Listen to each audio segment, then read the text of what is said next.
Hi everyone, welcome to my mini blog. অনেকদিন পর তোমাদের সাথে একটা মিনি ব্লগ শেয়ার করছি। আজকে ছিল আমার বেস্ট ফ্রেন্ড অনুভর বার্থডে। তো প্রথমে আমরা চলে গেলাম একটা কেক শপে। এখান থেকে নিয়ে নিলাম একটা ব্ল্যাক ফরেস্ট কেক, কিন্তু ওটা একটু ছোটো পড়ছিল বলে তারপর আমরা সেকেন্ড কেক আরেকটা নিয়ে নিলাম একটা পুরো চকলেট কেকে। তো এখানে এসে দেখলাম যে আমার বেস্ট ফ্রেন্ড এখনও রেডি হয়নি, তো একটু রেডি হয়ে নিচ্ছে। আর এর মধ্যে ওর ভাই ওকে একটা সারপ্রাইজ গিফট দিয়ে দিচ্ছে, যেটা ও একদমই এক্সপেক্ট করতেই পারেনি যে ওর ভাইয়ের থেকে ওর ভাই তো ওকে একটা ছোট্ট একটা কিউট ফ্যান গিফট করেছিল, যেগুলো ট্রাভেলিংয়ের সময় খুবই ইউজফুল। আর এখানে না অনেকগুলো মাল্টিপল সুইচ ছিল, যার ফলে স্পিড কমানো বাড়ানো যায়। আর একটা সুইচ টিপলে তো এখান থেকে জলও বেরোয়। তো এটা পেয়ে তো খুবই খুশি হয়ে গেছে। তারপর এখানে বাদবাকি সমস্ত গেস্ট যারাদের আসার কথা ছিল তারাও এসে পড়লে এবার কেক কাটিং শুরু হবে। Happy birthday to you. Cut cut cut.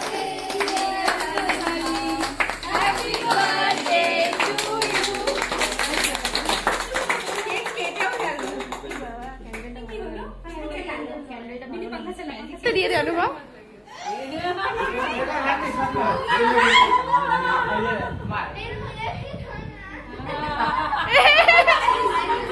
Cake কাটিংয়ের পর আমরা সবাই তো এবার ডিনার করতে বসে পড়লাম। এখানে ডিনারে ছিল ফ্রাইড রাইস, তার সাথে চিলি চিকেন আর ছিল কোল্ড ড্রিঙ্ক। খাওয়া দাওয়া সমস্ত কিছু কমপ্লিট করে এখন সবাইকে টাটা করে আমরা বেরিয়ে পড়লাম।